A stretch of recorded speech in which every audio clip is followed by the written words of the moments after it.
En este episodio, vamos por tu cerebro. No vamos a hablar de neurobiología exactamente. Hablamos de zombies. Sí, zombies. Zombies de la ciencia ficción y zombies de la vida real. Y es que últimamente la serie The Last of Us ha dado mucho de qué hablar. El miedo por ser infectados por un hongo zombificador no parece una idea tan loca a simple vista. Pero, ¿qué tanto nos debería preocupar? ¿Es esta serie un augurio de la pandemia que se aproxima? En este episodio especial junto al podcast A lo Zombie, desde Colombia, respondemos estas preguntas y más. De la mano con el antropólogo Jerónimo Rico y el ingeniero aeronáutico y astrónomo Michael Scorsia, exploramos la ciencia detrás de la serie y videojuego The Last of Us. Si pensabas que la serie estaba de locura, las historias que te traemos hoy de la vida real te van a volar el cerebro. Hongos, priones, virus, zombies, ciencia y apocalipsis. Empecemos. Spoiler alert. Para explorar la ciencia detrás de The Last of Us, no podíamos evitar describir algunas escenas. A lo largo del episodio, cuando escuches, es que se avecina un spoiler. Si ya pasaste el juego, no te diremos nada nuevo. Si no lo has pasado aún y no has visto la serie, pues bueno, ya te advertimos. Ahora sí, empecemos. Hola, somos Dayan, Kat y Rana, 3 científicas guatemaltecas convencidas que las carreras en STEM son para todos, no solo para aquellos a los que les va bien en mate. Y todos nos beneficiamos de ellas a diario y te lo vamos a demostrar. Bienvenidos a Epistemas. Entonces, pues vamos a hablar hoy de The Last of Us con unos invitados muy especiales desde Colombia, el podcast A lo Zombie. Y bueno, sí vamos a empezar un poquito a lo tradicional de Epistemas. Como en todos nuestros episodios, nos gusta empezar con una pregunta, y esa pregunta es, ¿quién eres tú? Empecemos contigo, Jero. Bueno, primero que todo, muchas gracias, Ranita, por tenernos acá, y a Katia y a Ian también. Un abrazo zombie colombiano acá para toda la audiencia en Guatemala que nos pueda escuchar y en el resto del mundo también. Bueno, yo me presento, yo soy Jerónimo Rico, locutor y director de A los Zombie, este podcast que trata sobre los zombies, pero como una metáfora de la inconsciencia humana. Entonces nosotros nos encargamos de analizar bastante a profundidad en nuestros episodios todos esos orígenes de lo que es esta zombificación, y nos damos cuenta de cómo en la cotidianidad a veces somos tan zombies realmente. Entonces, bueno, yo soy antropólogo, vivo en La Calera, Cundinamarca, en un pueblo, en un hermoso pueblo cercano a Bogotá, y desde muy pequeño me ha interesado la ciencia y la tecnología. En este momento soy un total apasionado de las inteligencias artificiales. Y bueno, estoy con mi mejor amigo que lo conozco desde los 8 años. Era mi vecino en la casa de mis papás, acá también en La Calera, y nos conocimos cuando muy pequeños, y toda la vida hemos compartido un amor increíble, también por la cultura pop, también por la física, por la astronomía y por la cultura. Ese detalle no me lo Eso sabía. puedo decirte por ahora. Yo tampoco sabía, qué chilero saber eso. Bueno, y ahora vamos contigo, Sí, sí, Michael. sí. ¿Quién es Michael? Bueno, entonces, primero que todo, un placer estar acá con ustedes en este episodio especial. Bueno, yo les puedo contar profesionalmente, yo tengo un pregrado en ingeniería aeronáutica, soy técnico aeronáutico, pasé de tratar de reparar aviones a diseñar, calcular y construir cualquier vaina que vaya por el aire. Esa es como mi pasión. Una línea que me encanta y tuve la oportunidad de trabajar un largo tiempo está relacionada con la astronáutica. Soy piloto profesional de aeronaves no tripuladas. Pude participar como certificador o preparador para certificación de pilotos de aeronaves no tripuladas. Desde muy joven también me enamoré por la parte de la divulgación.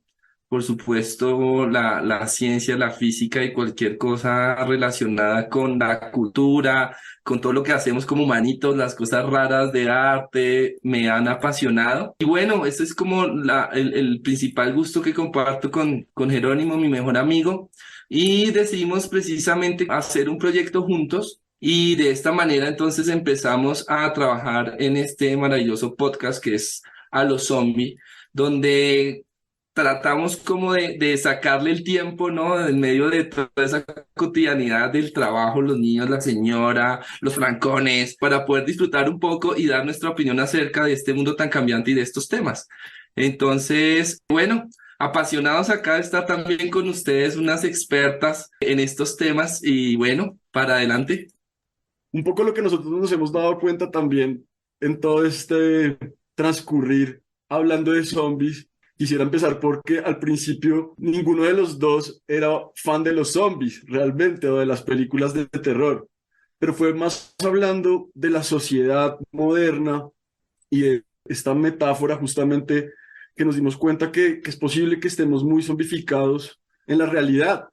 Entonces también nos dimos cuenta un poco de que ese zombie lo que representa es un poco esa esclavitud también mental, ¿no? Y de estar como controlado literalmente por otro. También en el caso de las redes sociales, digamos que se genera esto y se puede casi que explicar un poco la sociedad a través de un cierto tipo de zombificación que muchas veces nos aleja de los demás en vez de acercarnos y hace que sea difícil socializar. Entonces sí, ese fue un poco el origen y por eso empezamos a hablar de esto. Y pues llegamos a esta serie maravillosa porque cambia un poco el imaginario de los zombies que se han tenido antes como muertos, revividos, y lo vuelve más realista si se quiere. Ya tenemos el anterior capítulo que hicimos para los zombies también con ustedes, en donde creo que explicamos increíblemente todos aquellos detalles fisiológicos y morfológicos, biológicos, genéticos de estos hongos, bueno, hasta dónde puede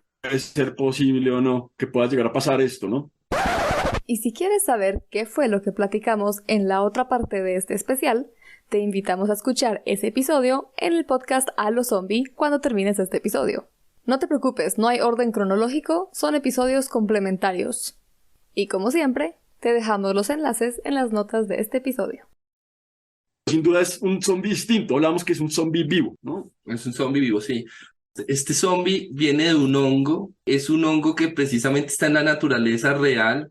Los hongos son una cosa llamativas, lindas, llenas de colores, llenas de unas estructuras fascinantes, hacen parte de un proceso biológico muy interesante que yo poco a poco me he acercado gracias a ustedes también y a conversaciones fuera de la cámara donde he empezado a entender un poco cómo se dan todas esas reacciones. Entonces es una avalancha de cosas muy lindas que empieza a traer la serie, no solamente desde un punto de vista o de un impacto argumentativo como película, como serie, como algo que estoy viendo en una pantalla, sino que creo que está trascendiendo la pantalla, ¿no?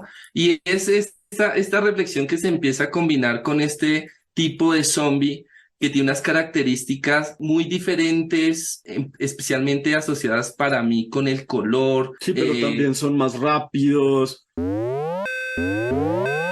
son más inteligentes, no sé, acechan, por ejemplo, con el tema de la ecolocalización.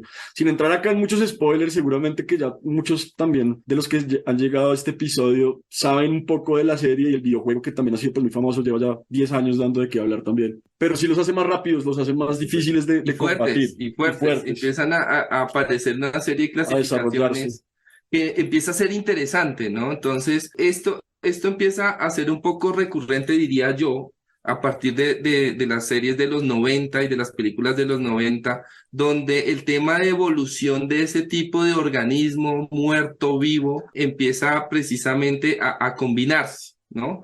Y nos empieza a generar una expectativa frente a esa realidad un poco distinta que se presentaba, insisto, Michael piensa antes de los 90, porque seguramente puedo estar súper errado y alguien dice, no era así, resulta que en los 80, ¿no? Pero sí es una cosa que nos ha tocado, ¿no? O sea, ha tocado ese tipo de tema de la evolución presente, un tipo de argumento también científico muy modificado. Antes pienso que las series no les interesaba como tanto dar una explicación acerca del origen del monstruo como tal o de ese cambio repentino del muerto de la muerte a la vida. Y ahora nos estamos dando cuenta que sí empieza a ser importante que haya un acompañamiento científico que le da una credibilidad más alta y lo llena de vida. Es como el caso de los superhéroes, básicamente. O sea, el zombie se ha vuelto como ese monstruo por excelencia que tiene pues obviamente unas características que hacen que se refleje la humanidad de una manera más cercana, ¿no? Está poniendo contextos mucho más actuales, mucho más reales. Y es un poco pues también la demanda del consumidor. Ya no es el consumidor de los años 50, en donde se lo podía explicar con magia perfectamente y no pasaba nada, sino que así como en el caso de los, por ejemplo, de los Avengers, no sé, ahorita, ¿no? Con todo este tema de la mecánica cuántica o de sus mundos cuánticos, pues la física sabe que en realidad no es así, sí, están yendo en una cantidad de leyes, están yendo en contra de una cantidad de leyes de la física, pero no tienen que explicarlo. Igualmente construyen su explicación, ¿no? Entonces, de esta manera, la serie también se ha preocupado mucho, creo que es impulsado por uno de los guionistas, que es el mismo que hizo Chernobyl para HBO, y que es muy especializado, por lo visto, en desarrollar estas atmósferas más que apocalipsis como de desastre, y eso hace que se vuelva realmente muy, muy creíble y muy relacionable lo que les pasa a los personajes y lo que le pasa a los mismos zombies, ¿no? Está todo muy bien explicado, está muy bien tejido. Creo que, honestamente, gracias a ustedes, es que yo me empecé a empapar un poquito más en esta serie, en la historia del videojuego, etcétera. Y tristemente aquí en Corea no tengo acceso a HBO, pero me he puesto a ver pues diferentes tipos de videos, de resúmenes, escuchando podcasts, etcétera, de la serie para empaparme de la historia. Y un día estaba en el laboratorio viendo video de The Last of Us, cenando, y Trabajando de la duro. nada, trabajando duro, viendo videos de YouTube. Qué bueno que mi profesor no va a escuchar esto. Y pues estaba viendo un video y de la nada uno de mis amigos del laboratorio me dice, Dayan, ¿y tú qué estás viendo? Y yo, ¿pero por qué o qué? Y yo, es que, ¿por qué estás cambiando de video a cada rato? Y yo, pero si yo no estoy cambiando de video, estoy viendo el mismo video desde hace rato. Pero si estabas viendo escenas de un documental y luego estabas viendo escenas de un videojuego y ahorita ¿eso qué es? Una serie. Y entonces yo así como, o sea, literal, eso es The Last of Us, ¿no? La historia que fue inspirada en el documental de este hongo atacando una hormiga que se volvió un videojuego y ahora está siendo adaptado en una serie. Entonces me pareció súper chilero que lo viera así porque realmente era así como, espérate, ¿y esto qué es? Pero al mismo tiempo, qué interesante, ¿no? Sí, que eso es como lo emocionante de ver todas esas conexiones que se empiezan a generar y empiezan a llamar la atención. Yo sencillamente quería mencionar que por ejemplo, esta es una herramienta muy poderosa desde el punto de vista divulgativo, que lo hablábamos con Ranita y con Kat, para seguir como llamando adeptos, no olvidar que la ciencia realmente es una cosa emocionante, es apasionante, no es nada aburrida, y que aunque tú no te dediques a esto, la importancia o la relevancia que está cogiendo esto a nivel mundial es bastante interesante. Por ejemplo, lo que decía Jeros acerca de Chernobyl, ¿sí? Cada vez se generan grupos más multidisciplinarios para abordar un tema con unas miradas muy distintas y eso nos enriquece mucho como especie, ¿no? Hablaba yo una vez con mis estudiantes de lo fantástico que eran, por ejemplo, estas presentaciones y la música de la serie. A mí me encanta el rock, me encanta el blues, la música clásica. Entonces, inicialmente yo no conocía la serie, pero me imaginaba que iba a tener como un sonido más de ese estilo, ¿no? Y me sorprendió la banda sonora, o No, pues es sea, que la hace Gustavo Y es, Santaolalla. ajá, se iba a Santaolalla, decir. la música del videojuego y de las dos partes. Las pasaba, justamente me estaba pensando en lo que decía Michael, a mí me llevó otra vez como a Santaolalla la serie y empecé a descubrir este instrumento que el tipo está como rescatando que se llama roncoco, es como un charango, ¿sí?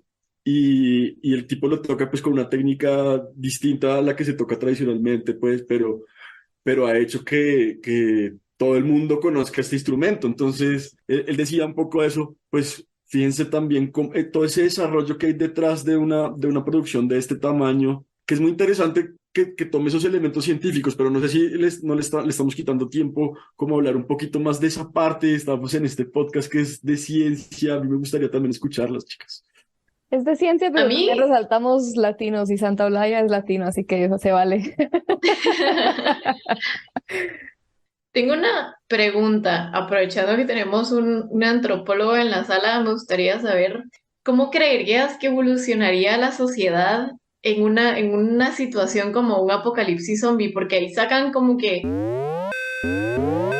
bueno, alerta de spoiler, ahí sacan que viene el ejército y hace como que esta zona de cuarentena y entonces las personas tienen que estar adentro y vienen Así rebeldes. mismo, ¿Cómo crees tú que evolucionaría? ¿Cuál crees tú que sería el verdadero escenario?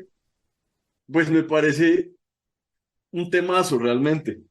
No, no por el tema de los zombies como tal, sino por el apocalipsis. O sea, como estas sociedades que hemos llamado distópicas, ¿no? En donde las cosas no ocurren como nos gustaría.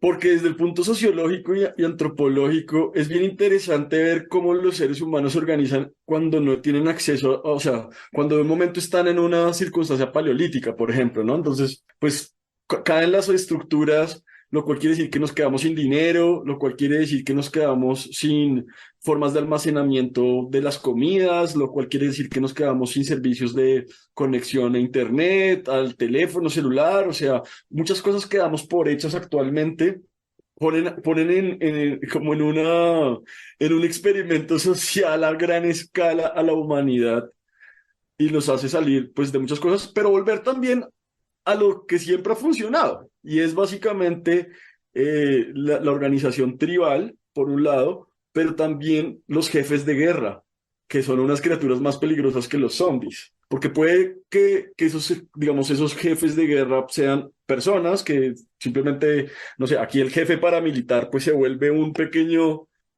duque del Amazonas, del Putumayo en Colombia. Entonces puede llegar a controlar unas extensiones enormes de territorio, ¿sí? En donde no llegaría tan fácilmente la fuerza pública. Pero también es interesante porque, de hecho, si pasa ciertas cosas así, en donde hay esas ausencias del Estado y donde hay esas ausencias de esos mecanismos globales. Entonces, a mí lo que me parece más interesante, no solo de los zombies, sino, por ejemplo, en el caso de una super llamarada solar, que es algo más científico, por ponerlo de alguna manera, que durante mucho tiempo se ha especulado que podría llegar a pasar, porque ya ha pasado en otras ocasiones a lo largo de la historia, o sea, lo sabemos por los registros que hay en el hielo antártico, perdón, en donde están las evidencias de esos momentos de gigantescas masas de energía solar, ¿no? Impactando contra nuestra es, eh, ionosfera, no, Sí, contra ya nuestra con la magnetosfera magnetosfera, siguen con la magnetosfera atravesando. sobre todo. Entonces, lo que pasaría es que podría generar una sobrecarga global impresionante en donde se freirían las estructuras eléctricas y electrónicas de todo el planeta al mismo tiempo, ¿sí? Entonces, bueno, ¿qué pasaría? ¿Mm? Cuando tú no tienes la posibilidad de desplazarte, por ejemplo, de un lugar a otro en tu carro, porque tu carro puede tener un sistema eléctrico que también se puede haber comprometido. O donde las gasolineras, por ejemplo, no pueden darte suministro de gasolina porque su sistema electrónico también se puede haber comprometido. Entonces, la cuestión es que lo electrónico nos hace dependientes de lo electrónico y al final puede llegar a ser bastante vulnerable el sistema. Y eso precisamente tendría esa repercusión, metiendo un poco la cucharada a una reorganización, ¿no? Al planteamiento de una estructura social donde inicialmente la evidencia está en que se generaría una jerarquía, ¿sí? Y evidentemente saldría ese, no sé si como Dawkins, ese gen ahí a defender la vida, a tratar de subsistir, A una pasar por encima de situación, los otros. claro, una situación donde de una u otra forma estamos en este momento, a pesar de los problemas cómodos, con la electricidad, con la comida, con la organización, pero es sin duda una puesta en escena bastante profunda que nos lleva a ese cuestionamiento, ¿no? Y la otra vez lo comentábamos con Katy, con Ranita, y decíamos como, bueno, que si empezara el ataque zombie, ¿qué tipo de armas tendrías en la casa para defenderte? Entonces salieron las cucharas de palo y las demás para tratar pues de defenderte, pero de una u otra forma eso tendría esa implicación donde echarías mano primero de tus vecinos y volveríamos a esas bases de la evolución de la humanidad donde los clanes van a tener una relevancia en cuestión de lo que decía Jeritos y son los recursos, ¿no? O sea, yo estaba pensando un poco en nuestros amigos de supply chainers, precisamente Por si no lo sabías, conocimos a Halo Zombie en el Festival de Podcastinación en el que participamos en septiembre del 2022. Supply Chainers, otro podcast de América Latina, fue otro de los podcasts que participó en el festival y realizaron su especial con Halo Zombie. Yo estaba pensando un poco en nuestros amigos de Supply Chainers, precisamente, que era un poco cómo estas cadenas de suministro a gran escala se verían afectadas y empezaría esa vida que, repito, entre comillas, cómoda que tenemos en este momento se vería afectada. Entonces ya uno no se dedicaría como a hacer una sola cosa, como estudio, trabajo, sino tienes que pensar como en reparar tu casa, tienes que aprender a hacer trampas, tienes que empezar a desarrollar una serie de habilidades para que De supervivencia. de supervivencia Sí. para que el mismo clan pues te acepte como un ente importante y además a afrontar el reto de la ausencia de comunicación, ¿no? Que es lo que digamos ahorita está pasando en el mundo. Podemos hacer esto con Diana en Corea, Ranita desde Alemania, Kat desde Guatemala. Entonces, podemos comunicarnos, interpretar ideas, entender un poco los contextos, pasarnos la información, pero en ese caso, de esas circunstancias, la sociedad se vería sumida a afrontar otras herramientas para tratar de subsistir. Pero yo quería poner un puntico ahí sobre la mesa que me parece bien interesante para complementar esa discusión un poco. Y es el caso que pasó en Corea, justamente, si no estoy mal, hace no tanto tiempo, creo que fue este año o a finales del año pasado. A continuación se menciona el incidente ocurrido con una multitud en octubre del 2022 en Seúl, Corea. Este puede ser contenido sensible para algunas personas, así que si lo deseas, puedes adelantar el episodio 35 segundos y continuar escuchando.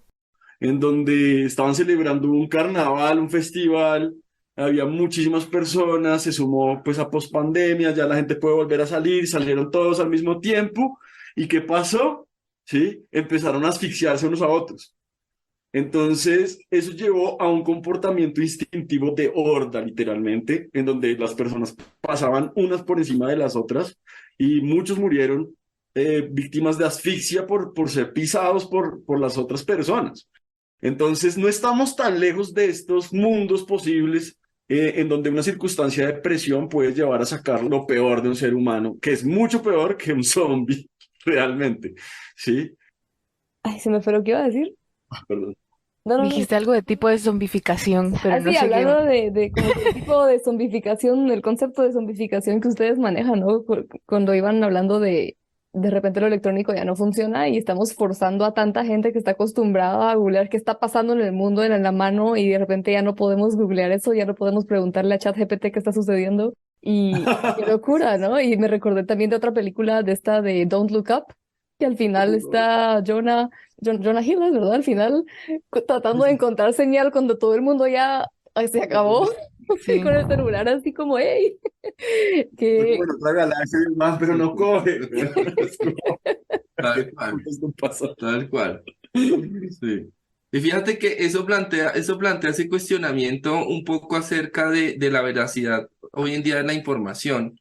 Y lo comentamos con Jeros y yo veo un poco optimista el uso de este tipo de recursos de inteligencia artificial en cuanto a que de una u otra forma te tiene que exigir, ¿no? Hemos probado chat GPT varias veces, aunque arroja una información muy válida para poderla interpretar tu cerebro, tú como persona, como ente, como humano, como estudiante, como profesional, como profesor, igual debes tener de cierta manera un nivel de información para poder discriminar lo que es basura de lo que te está botando el chat, ¿no? Entonces, por eso digo que un poco optimista en el sentido en que te va a exigir también que tú subas tu nivel para entender la veracidad de la información que te está arrojando este tipo de herramienta. Porque hay que verlo así. Hay que ver que este tipo de cosas es una herramienta, ¿no? Porque este tipo de series lo que plantea es esa ausencia de ese sentido consciente, racional, de poder tener esa parte creativa para utilizar lo que está en tu entorno para un beneficio, ¿sí? Específico. Entonces, es clave A mí me llamó mucho la atención, no sé si ustedes ya vieron, voy a hacer un spoiler aquí un poco grande, pero fue el tercer capítulo de la serie, que creo que fue casi que uno de los mejores capítulos que yo he visto hace rato en cualquier serie y que curiosamente no se trató de zombies para nada, porque creo que ni aparecieron a lo largo de todo el capítulo, Sí. pero sí mostró una serie de consecuencias, ¿no? Esta persona, este supervivalista que tiene todo preparado y todo el mundo evacúa la ciudad y él se vuelve como, se monta Se su refugia. reino, pero de una sola persona, ¿no? Y es toda la ciudad y llega un tipo barbudo también Cae en su trampa. y cae en su trampa sentimental. Porque se enamora, es el amor de su vida y viven 20 años juntos. Y ya no voy a entrar ahí a hacer el spoiler del final porque tiene buen plot twist al final el capítulo. Pero es muy singular en eso, ¿no? Es como, ¿qué escogerías tú si tuvieras la posibilidad de elegir lo que harías en el apocalipsis? ¿Qué harías realmente? ¿Con quién estarías, no? ¿Cómo harías para estar con ellos? Porque si te coge a ti y al otro en Bogotá o en otro país, ¿cómo vuelves a verte con tus seres queridos, por ejemplo? Sí, se vuelve entonces la travesía. Les mando una paloma mensajera, que no sé cuánto se demora en llegar a Alemania y te y otra hasta Corea. Imagínense, yo me acuerdo que cuando escuché el episodio anterior que grabaron y les preguntaron a las chicas, justo, ¿ustedes qué harían un ataque zombie? Y yo así de, ¿yo qué haría? No tengo idea. Yo soy del tipo de persona, les voy a poner un ejemplo bien random, pero yo soy del tipo de personas que cuando juegan Smash Bros. Espera que todos se maten y se queda escondida en un pedazo de la pantalla y después salgo. Yo siento que algo así haría. Creo que es buena estrategia, así como dijo Kat, ¿no? Irnos un poco más a la parte científica, si nosotros tenemos ese chance de poder apoyar de ese lado. También, esa por ejemplo no la había contemplado nunca y me pareció muy interesante, o sea, como que de la perspectiva de la científica es, pues yo me voy al gobierno, o sea, ¿Y tú qué harías en una apocalipsis zombie? Cuéntanos en nuestras redes sociales. A ver, quisiera regresar un poquito más para que vayamos viendo tal vez alguna duda que haya quedado de la última vez. Hemos estado hablando de estos escenarios en la ciencia ficción y que están un poco basados en la ciencia, ¿no? Y en este caso en específico de, pues, cómo un hongo puede causar todo esto. Y aparte acabamos de vivir una pandemia y estamos en el cambio climático y todas estas cosas, todas estas ideas que nos están tirando se van volviendo un poco de, ¿y si esto realmente pasa? Si realmente temperatura subiendo, acabamos de tener una pandemia y hay hongos por todos lados, ¿y si esto nos llega a pasar? Entonces, ¿realmente es algo que nos podría pasar? A ver, primero quisiera que, no sé si están de acuerdo con que demos un poquito de spoilers. Imagino que la gente que está escuchando este episodio pues estará enterada de cómo sucede.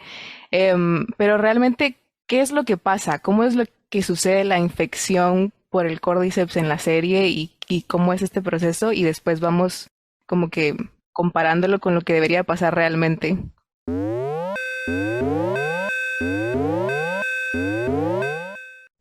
tengo entendido que en el videojuego, yo no lo he jugado, nunca he visto algunos gameplays, pero en el videojuego el origen de la pandemia estaba en Sudamérica.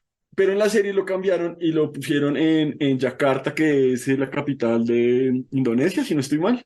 Lo ponen en el 2003 y en el 2003 estaban justamente en una dictadura bastante fuerte, ¿no? Bastante represiva.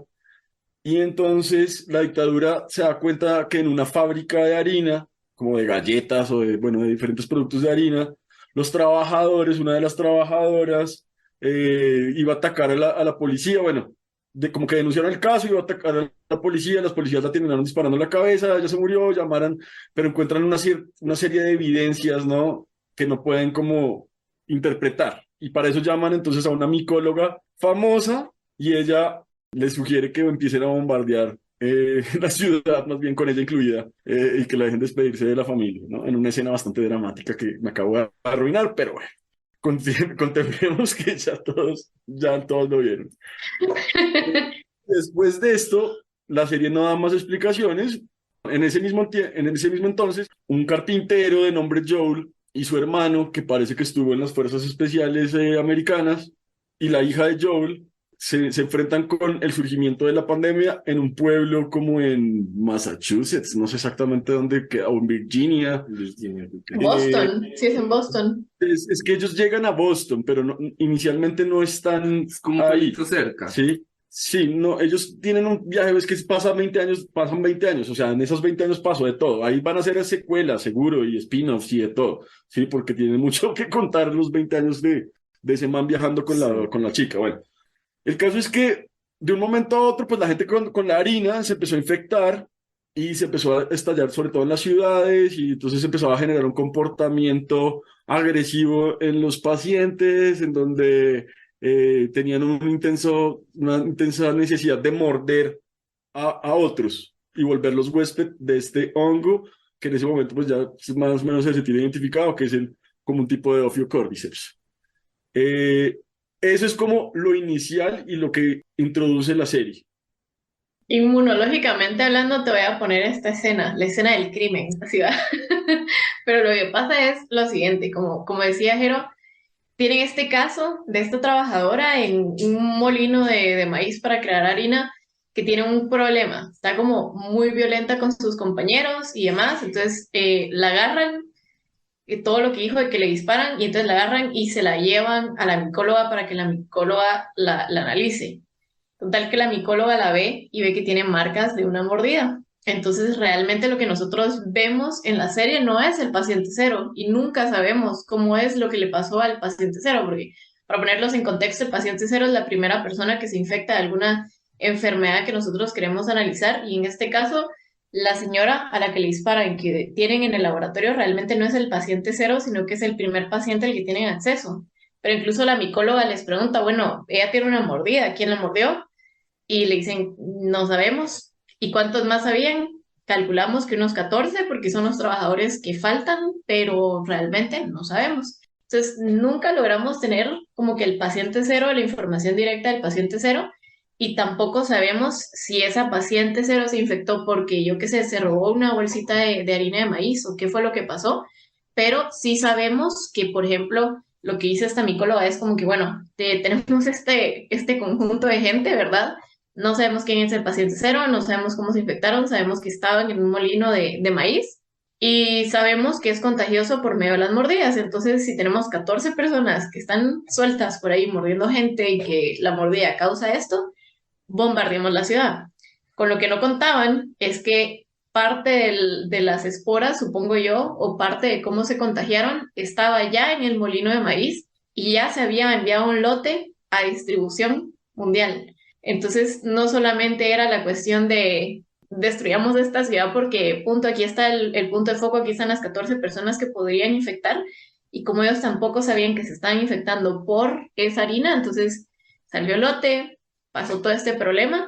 Y algo que me parece súper curioso, que sentí súper parecido a lo que pasó con el COVID, es que la gente de Estados Unidos veía en la tele lo que estaba pasando ahí y era así como que, bueno, pobres los de esa ciudad, pero están lejos, nunca va a llegar acá. ¿A dónde es eso? Y cuando vieron que se fue por la harina, y entonces te dan el ejemplo, incluso al principio del primer episodio sale la hija del personaje principal diciéndole yo quiero unos panqueques, o él le dice quiero panqueques, Sí, y sí. parte del enfoque que le ponen es cuánta gente se hace sus panqueques en la mañana con la harina, que muy probablemente estaba contaminada con estas esporas o estos pedacitos de hongos que nos iban a ir infectando, ¿verdad? Entonces, como que ahí es cuando realmente comienza la pandemia mundial, no es como el COVID, ¿verdad?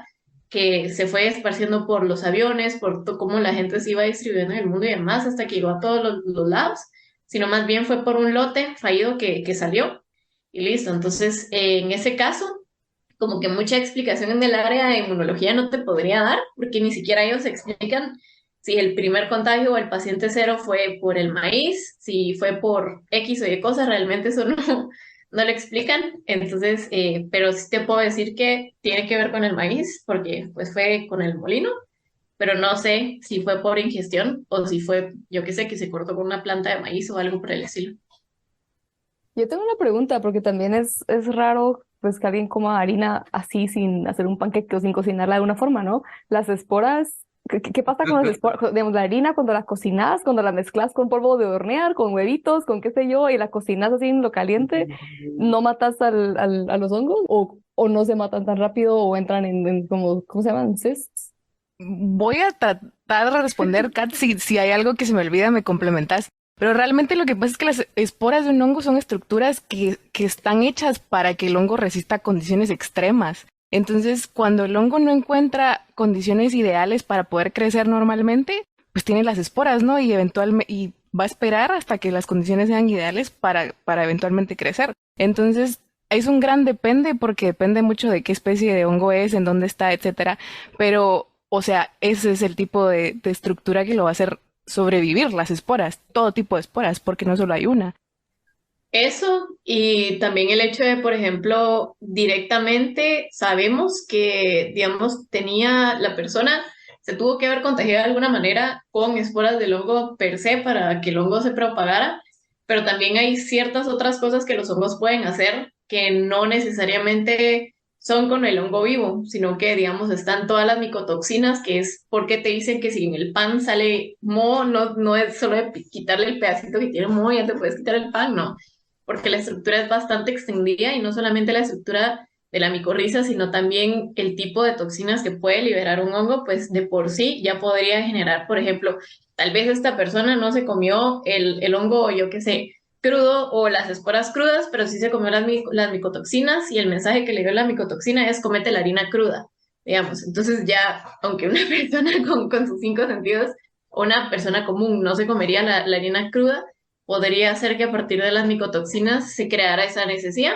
porque es algo bastante curioso que pueden llegar a ser algunos patógenos o algunas cosas que nos pueden contagiar a nosotros, es crearnos necesidades que nosotros realmente no tendríamos o quitarnos necesidades que nosotros tendríamos, como por ejemplo el virus de la rabia, que te causa una fobia al agua, aunque tú necesitas agua para sobrevivir, tú no puedes tomar agua cuando tenés rabia, porque pues la rabia se contiene normalmente en las glándulas salivales y si tú tomas agua, pues puedes deshacerte de ese virus que tenés aquí. Te evita poder tomar agua. En el caso de pues, otros tipos de enfermedades, podría ser hacerte hacer ciertas cosas, no necesariamente porque a ti te vaya a hacer un bien, sino que es algo que necesita el microorganismo que hagas para poder sobrevivir.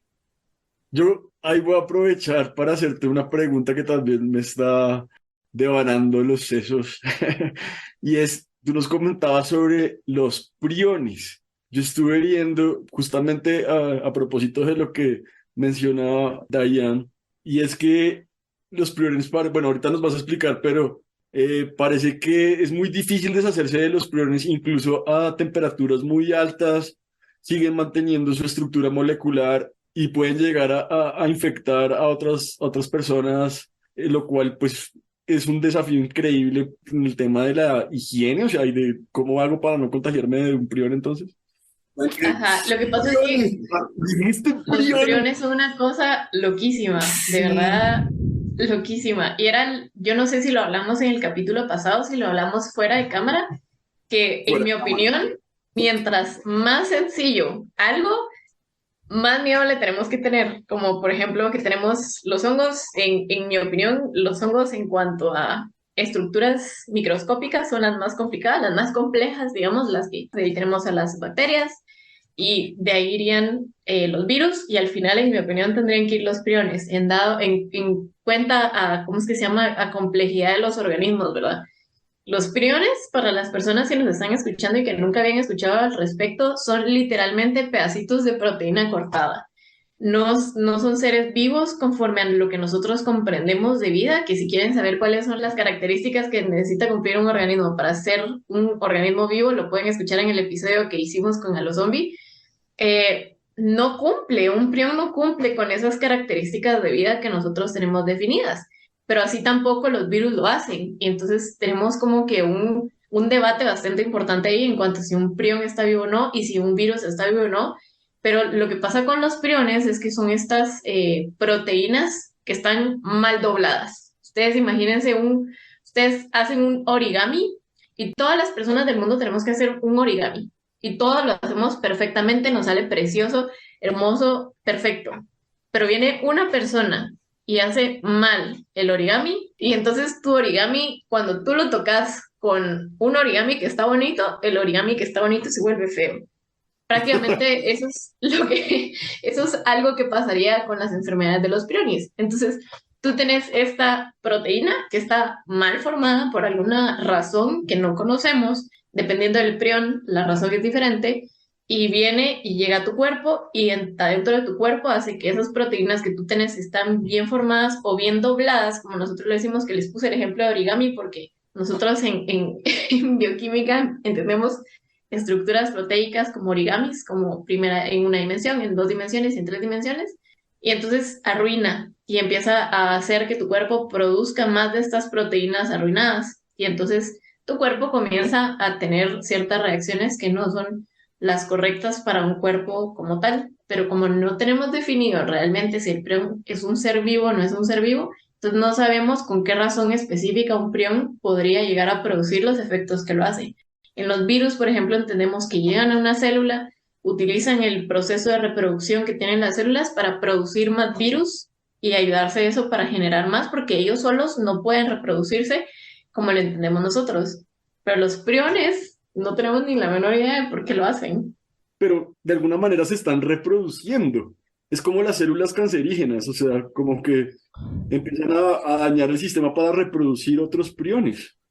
Es espontáneo, es una mutación. O sea, las mutaciones son total y completamente aleatorias. O sea, no tiene nada que ver con que si ellos se reproducen o no, sino que tú haces cuenta que tú estás vivito y coleando y comes de algo, te expones a algo o haces algo que hace que tengas una mutación y esa mutación se va a una proteína mal expresada, mal doblada, mal hecha y ¡pum! Listo, va. Ahí ya tenés una infección priónica.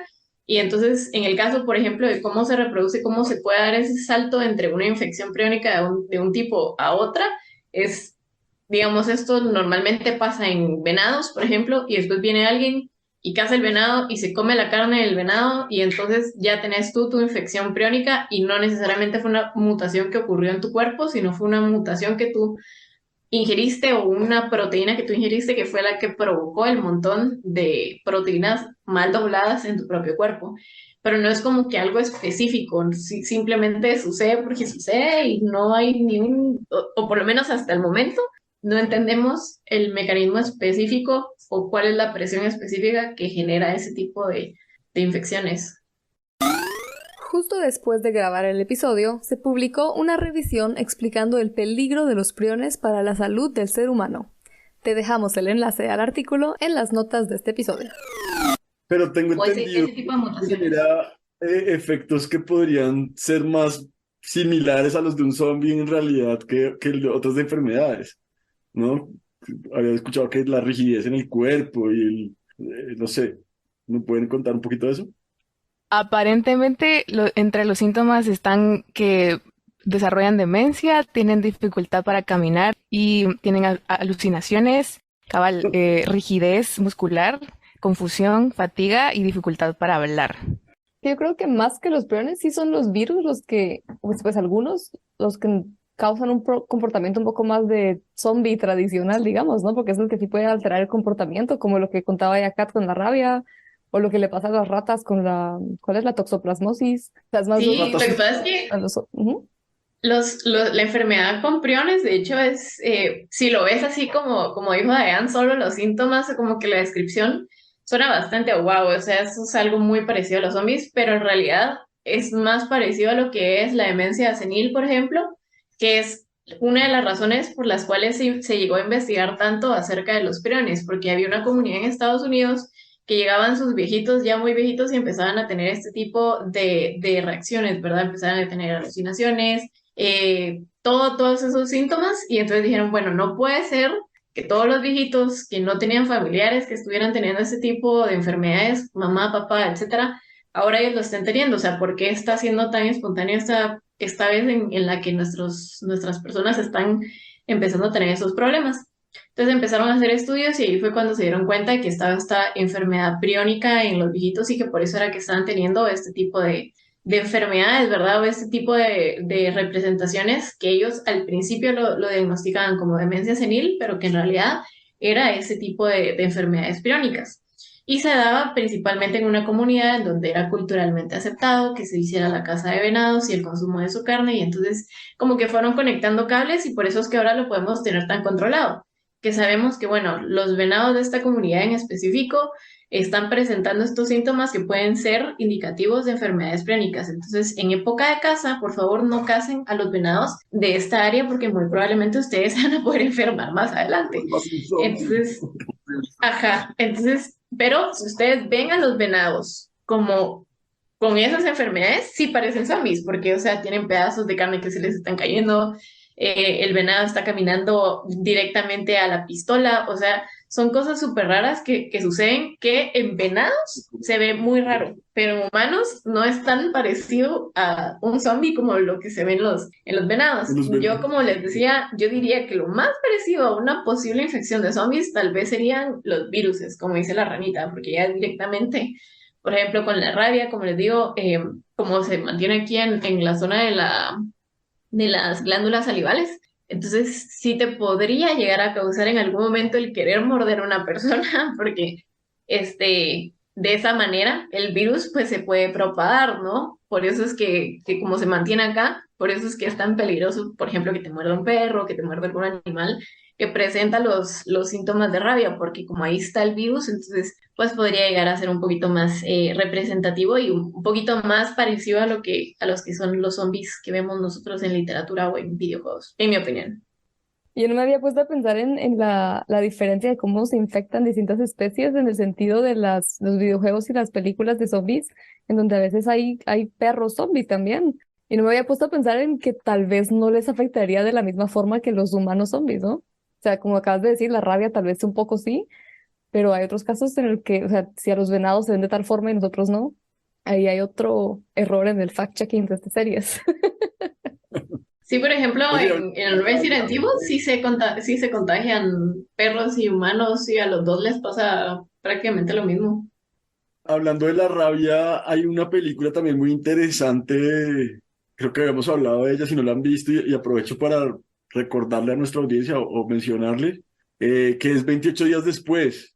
Y lo interesante se llama así porque la premisa es que a los 28 días, digamos, de una pandemia de este tipo, rabia zombie, de todas formas estos organismos al estar vivos necesitarían comer, ingerir comida, entonces hipotéticamente morirían de hambre a los 28 días, que sería como el máximo tiempo que pues un infectado podría aguantar sin comer, digamos, cuando ya se han comido a toda la población, pues entonces es bien interesante porque al final como que queda el mundo sin zombies y quedan solamente los efectos.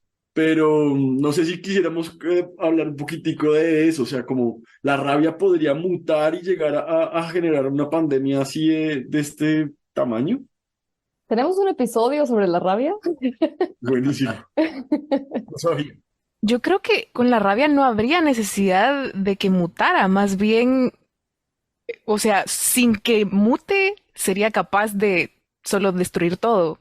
Aquí viene un poco más estrategias como de prevención y contención de la enfermedad. Entonces, dudo que tenga la necesidad de mutar para poder hacer desastres, sino que cuando en el momento en que empecemos de dejar de controlar su transmisión, se puede volver muy desastroso.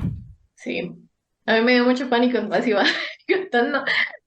Yo fui a Costa Rica mucha y me mordió un perro y no me quisieron poner la vacuna contra la rabia y yo estaba como que por favor, yo vengo de un país en donde si crees que te pinchó con la garrita una rata en la calle y te ponen la de la rabia, por favor, póngame la vacuna de la rabia y me decían, es que no podemos, aquí ya está controlado y así como que no me importa, tienen que poner la vacuna y no logré que me pusieran la vacuna de la rabia, solo me pusieron la antitetánica.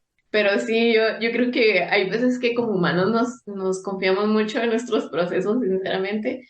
Y creo que con una enfermedad como lo es la rabia hay que tener un poquito más de cuidado. Así desahogándome un poquito, pero sí me causó mucho conflicto que no me quisieran poner la vacuna contra la rabia. A pesar de que la rabia es una enfermedad con una tasa de mortalidad del 99%, parece ya haberse olvidado. Pero, como nos compartió el médico veterinario David Morán, la rabia sigue presente en el mundo. Debido a eso, es necesario aplicar estrategias de prevención como por ejemplo jornadas de vacunación para perros o vacunarnos contra la rabia en caso de ser mordidos. Te invitamos a conocer más de esta importante enfermedad viral y aún muy real en nuestro episodio número 23. Kat, y eso que dices a mí me llama mucho la atención de forma muy genérica porque es eso, ¿no? Es el exceso de confianza. Y es un poco lo que este tipo de series pues nos pone a pensar, ¿no? Porque ese exceso de confianza nos hace olvidar que hay una necesidad de entender que la naturaleza evoluciona independiente o no de la última actualización del iOS o del Android. Es una cosa así, ¿no? Entonces lo único que va avanzando es los software. Ya, la naturaleza prácticamente no le pasa nada, no. Y eso lo olvidamos con mucha rapidez. Entonces, ese exceso de confianza me parece peligroso, Cato. De acuerdo totalmente. Y justo en el caso de la rabia, como lo comentábamos en este episodio que les contamos, creo que el problema es que la enfermedad ya no existe en el imaginario de la gente. Es como, rabia. Pues, ¿qué va a pasar con la rabia? Pero puede pasar mucho. Entonces, el hecho de que nosotros no estemos conscientes de todas las consecuencias que puede tener esta enfermedad, de lo grave que puede ser de la tasa de mortalidad al tener rabia, hace que pues no le pongamos atención ni nos preocupemos, cabal, como dice Kat, cuando nos muerde un perro, cuando vemos tantos perros callejeros, etcétera. Creo que es súper importante estar como conscientes de todas las cosas que pueden tener riesgo. Dejemos el apocalipsis zombie. Realmente tenemos una cantidad de microorganismos presentes que pueden hacer destrozos. Ya nos dimos cuenta, un virus, ¿no? Ya estamos hablando de priones que ni siquiera son virus, sino que son proteínas. Entonces, realmente hay muchas cosas. Tampoco es para que entremos en pánico, porque si no, no vamos a vivir en paz. Pero es para como que no hacer de menos, justo como decías, no bajarle importancia a estas cosas. Vamos a bajar la guardia, sí, de acuerdo totalmente. Y aprovechando, ahorita que dijiste eso, Dayan, quería comentar que hay otra conexión también que siento que o no es tan común o lo olvidamos rápido ya con todo esto de los virus y las pandemias, y es el cuidado al medio ambiente, la conservación y la preocupación por el cambio climático, porque algo así como que mucha gente leyó más sobre la COVID y sus orígenes y todo esto, pero siento que se perdió esto del spillover, de cómo los virus saltan entre especies o pueden saltar entre especies, y mucho es también por esa destrucción del medio ambiente y cómo nos estamos acercando a organismos con los que normalmente no estaríamos en contacto. Entonces también esto importa mucho, como nuestra generación, nosotros de seguro esta no va a ser la última pandemia que vivamos, y si queremos que lo sea, pues empecemos también a cuidar al medio ambiente y a preocuparnos de nuestro impacto climático, ¿no? Y también resaltamos la importancia de escuchar podcasts como Epistemas. O, bueno, en general, leer más ciencia, porque recordemos que la pandemia de la cual apenas estamos saliendo también pudo haber sido prevenida. Por si no lo sabías, hay algunos estudios desde el 2015-2017 que ya advertían del riesgo de enfermedades y epidemias por virus similares al que inició la pandemia del 2020. No fue de la noche a la mañana, y como ya sabes, te dejamos esos artículos en las notas del episodio. De acuerdo. Total.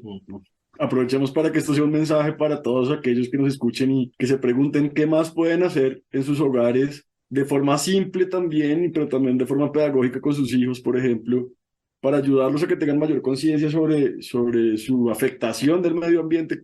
Vamos a hacer un capítulo, ahí vamos a hacer un pequeño spoiler, vamos a hacer un capítulo sobre eso, justamente sobre el consumo alimenticio, por ejemplo, porque es impresionante la cantidad de desperdicio que puede llegar a haber en la industria alimentaria y las problemáticas medioambientales y sociales que conlleva. Entonces ahí les botamos ese pequeño tipcito. Sí. Así que ya sabes, puedes buscar a Halo Zombie en tu plataforma de podcast favorita para no perderte de nada.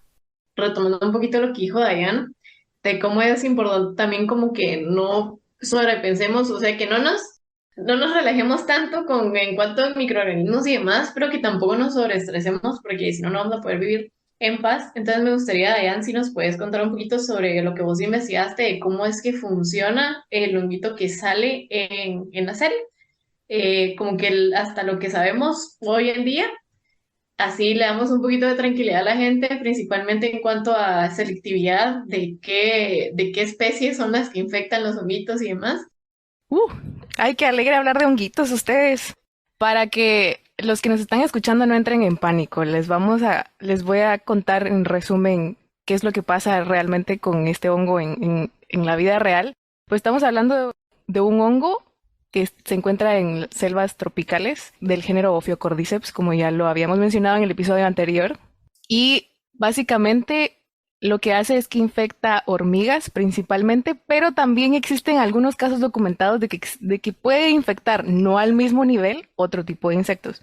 Entonces, lo que hace es que las hormigas generalmente se mueven, ¿cómo se dice? Canopy en español. Dosel. Dosel. Se mueven en el dosel de los árboles, en la parte más alta, y tienen sus senderos, digamos, de forrajeo, o sea, bajan a buscar comida al suelo del bosque y ahí es cuando se pueden infectar con una espora de este hongo. Cada espora tiene la posibilidad de infectar a un organismo diferente, a un individuo. Entonces, tienen la espora, regresan a la colonia y empieza el honguito a colonizar el sistema circulatorio de la hormiga. Empieza a, justo como nos contaba Kat la última vez, a producir este tipo de toxinas que realmente no estamos 100% seguras, la comunidad científica aún no está segura de cómo funciona, pero se cree que empieza a producir este tipo de toxinas que controlan el movimiento de la hormiga.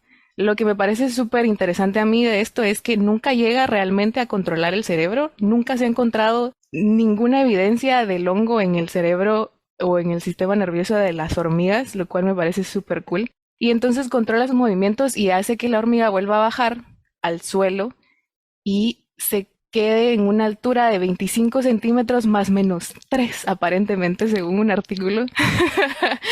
Y encuentra encuentra una hoja y le da se llama death grip, creo yo, como que la mordida de la muerte. Y entonces, ajá, entonces le da la mordida en la vena central de la hoja, no muerde en ninguna otra parte, es la vena central de la hoja la que muerde y se queda ahí prendida de cierta forma.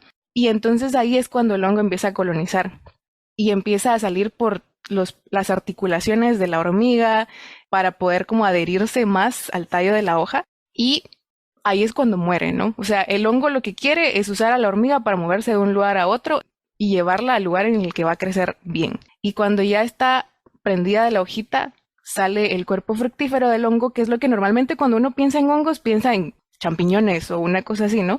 Pues eso es el cuerpo fructífero. Y eso es lo que sale de la parte de atrás de la cabeza de la hormiga.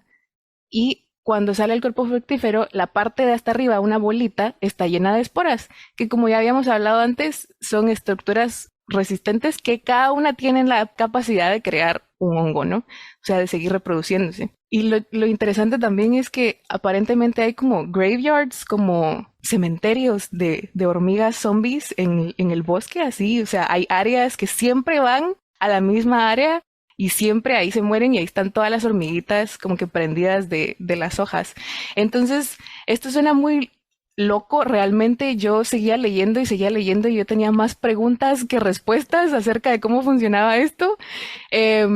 Pero para la tranquilidad de todos, esto es una relación, o sea, hormiga y hongo han evolucionado por más de 50 millones de años. Es algo que no pasa de la noche a la mañana, es súper específico. Como les digo, puede que llegue a infectar a otro tipo de insectos, pero nunca va a ser a ese nivel de literal controlar y manipular el comportamiento. Entonces, eso, no sé si algo más. O sea, la realidad igual de loca que la ciencia ficción o más. Es loquísimo, es loquísimo. Y yo seguía leyendo y era así como, pero es que ¿cómo hacen esto? ¿Cómo saben hasta qué punto llevarlos? ¿Cómo saben en qué punto tienen la humedad y la temperatura perfectas? Hay muchas cosas que aún no sé y seguiré leyendo, por supuesto. Y si tú también quieres leer más al respecto de estos hongos, te dejamos un par de artículos en las notas del episodio. Pero ahora hablemos un poco más de la influencia de la ciencia en el contenido que consumimos. Algo que me llamó mucho la atención de lo que ustedes dijeron y que yo no lo había pensado hasta que lo mencionaron ustedes es cómo es que hemos tenido como que esta nueva ola de que el entretenimiento ha querido o ha tenido que buscar explicar científicamente cosas que nosotros antes veíamos en la tele y normalmente nos decían que era magia o simplemente nos metían ahí una mentira o algo así, alguna mentira piadosa, como dicen, para explicar las cosas. Y es que yo no lo había pensado y creo que viene de la mano con justamente el tema que ustedes tocan con a los zombies de cómo estamos nosotros esclavizados ahorita a la información, al teléfono, que es que tenemos, o sea, y ahora los productores no nos pueden decir algo porque literalmente tenemos la información en la punta de nuestros dedos, entonces realmente debe ser complicado para ellos que ahora tienen que contratar, supongo, o tienen que verificar sus puntos con científicos. Y pues de la mano con eso me gustaría saber cuál es la opinión de ustedes respecto a si ustedes creen que sí es súper necesario que cada vez hayan más científicos involucrados también en este tipo de producción de medios, digamos, de entretenimiento. Pues fíjate que estaba viendo un pequeño documental de Deutsche Welle que estaba hablando de que la sociedad o la especie humana se está volviendo un poco estúpida, porque hemos perdido ciertas como capacidades de nuestro cerebro, digamos, por ejemplo, de memorizar o de encontrar patrones o incluso la lectura. Creo que es una de las cosas que se ha llegado a perder con la inteligencia artificial. Obviamente estamos viviendo un cambio, una revolución loquísima en términos laborales y conversacionales, incluso empezar a desplazar una serie de cosas, ¿no? Y de especialización. Sin embargo, eso también ha hecho que los seres humanos como que tengamos más elementos de referencia, ¿sí? Y estemos más abiertos a escuchar cosas raras, ¿no? Entonces, termina, por ejemplo, el caso del terraplanismo, pues para mí casi que es un estado de zombificación. Pero entonces eso hace que también los discursos tengan que desarrollarse. Yo pongo el caso, por ejemplo, del Señor de los Anillos versus The Last of Us, o versus otras series de HBO, que son muy cuidadas en la narrativa, en esas justificaciones, incluso que no son tan evidentes, en cómo meten los easter eggs, en cómo cogen una escena y la desarrollan exactamente igual que en el videojuego, por ejemplo. Fue una jugada muy, muy inteligente también. Pero haberle dado un extra y ponerle a los científicos a hablar es encontrar una justificación que ha hecho que muchas personas empiecen a cuestionarse y digan, oiga, ¿será que sí? Entonces me toca ir a ver el documental del que hablaba Dayan o le toca escuchar epistemas con a los zombies para entender un poquito más de dónde es que salió toda esta cosa. Porque no es nuevo y eso es algo que también queremos hablar un poco ya para el final. Y es que ha habido mucho del desarrollo del tema de los parásitos y múltiples tipos de parásitos en la ciencia ficción, y eso nos ha hecho como cuestionarnos justamente sobre esta epidemiología bueno, que se cobra la mayor relevancia cuando llega el COVID para todo el mundo. O sea, todo el mundo creo que se volvió un poquito experto en el tema inmunológico, ¿sí? Y nos volvemos una sociedad, eso lo decía Foucault, una sociedad inmunológica, ¿no? Necesidad. Entonces, que está muy concentrada en los medicamentos, que está muy concentrada en entender cómo funcionan las moléculas, cómo funcionan. Entonces, claro, le meten a uno un cuentazo como lo de la temperatura, ¿sí? Y muchas veces sí, lo que hablaba la vez pasada con la rana en el otro episodio, pero la ranita nos hizo caer en cuenta de una cosa que yo no había pensado, era lo de los genes, de este paper que viste, de que los genes en temperaturas más altas puedan llegar a desarrollar mutaciones más rápido. Y entonces se le abre a uno como otro espectro distinto y dice, oiga, bueno, tal vez no sean hongos, pero ¿cuál va a ser la siguiente? ¿No? Y sí, Kat, yo pienso que va a ocurrir todo lo contrario, básicamente porque de una u otra forma, para bien o para mal, estamos generando una masa educada en medio de un caos de desinformación. Y eso también va generando otras posibilidades, no solamente de forma creativa, que haya una intervención de un científico creando prácticamente este tipo de escenarios de entretenimiento, sino que también otras posibilidades laborales, que era, digamos, un argumento un poco de lo que quería mencionar antes, ¿no? Y es que es una herramienta más conocer algo de ciencia.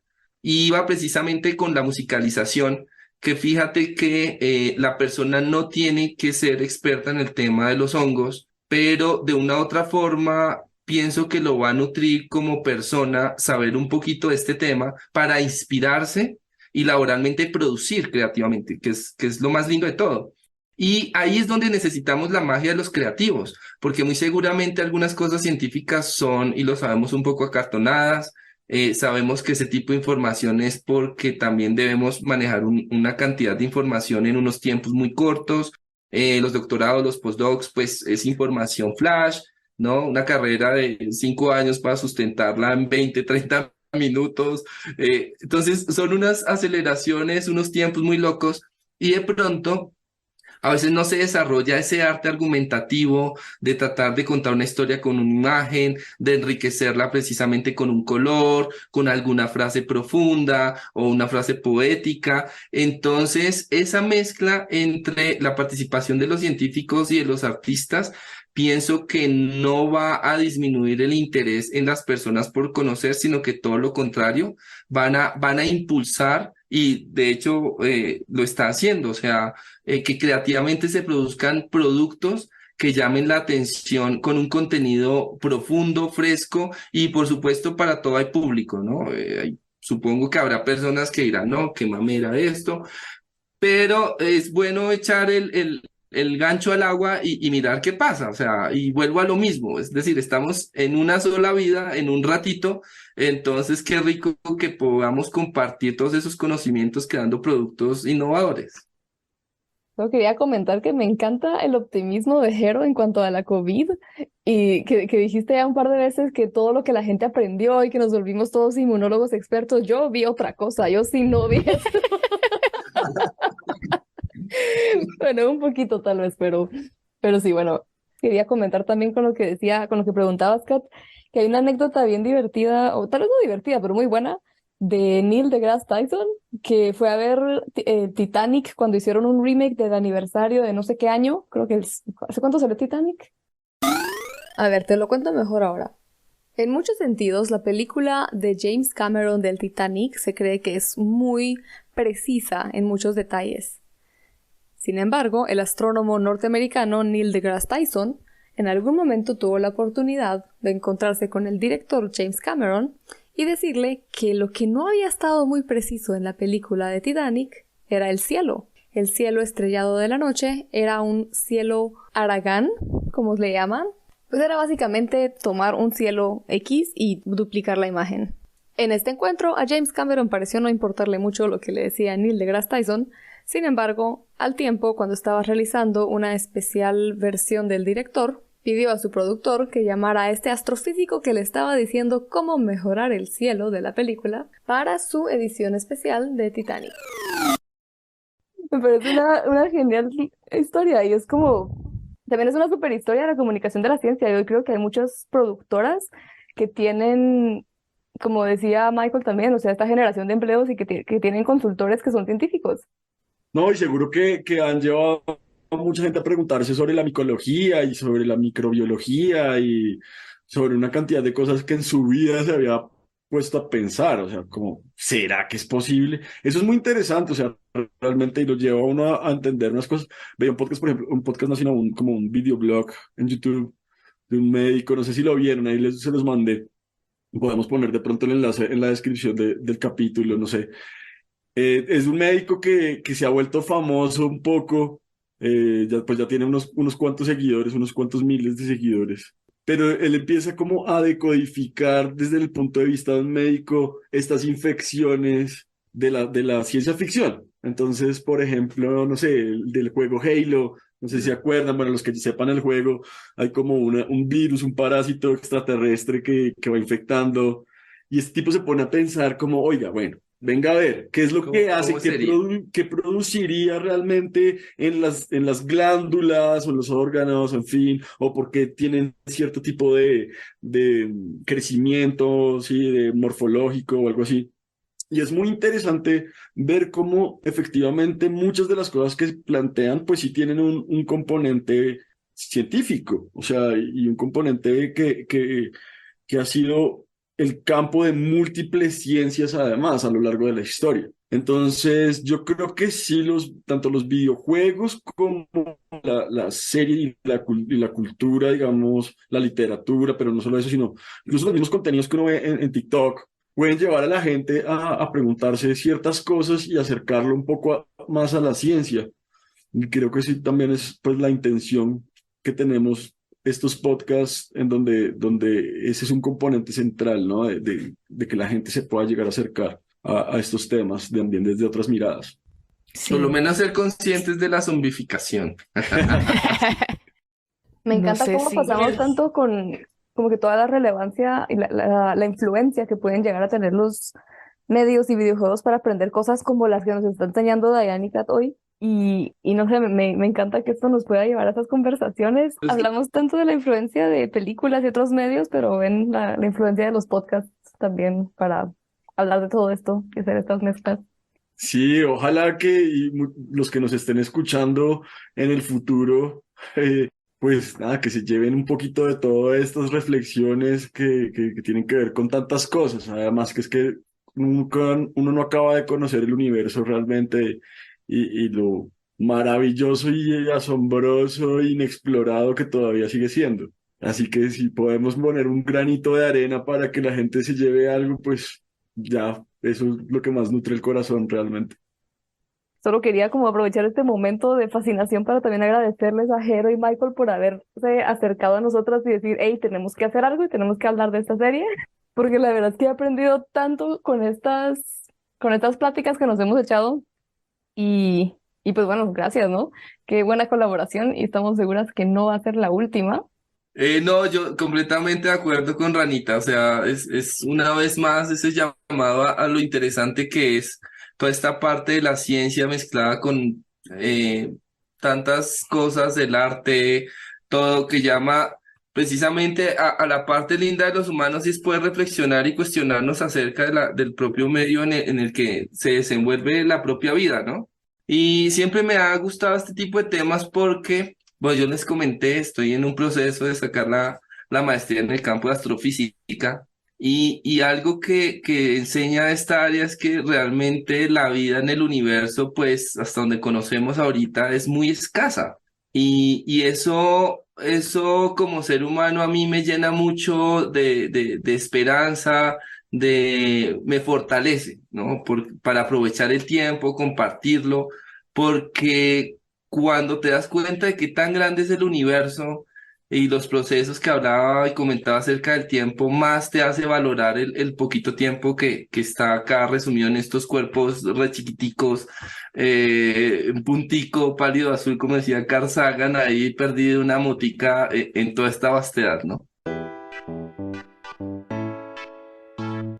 Gracias de nuevo, Jero y Michael, por acompañarnos a conocer más de la ciencia detrás de esta serie que tanto ha llamado la atención últimamente, e invitarnos a hacer esta genial colaboración. Y gracias a ti, que nos escuchas, por acompañarnos en un episodio más de Epistemas, esta vez junto al podcast colombiano A lo Zombie. Y por si quieres saber más, recuerda que hay otro episodio en donde hablamos de otros aspectos que no cubrimos en este episodio, y para eso, ve a seguir a lo Zombie. Recuerda seguirnos en nuestras redes sociales y contarnos qué aprendiste de estos 2 episodios especiales. ¿Y qué harías tú en un apocalipsis zombie? Ahora sí, hasta la próxima.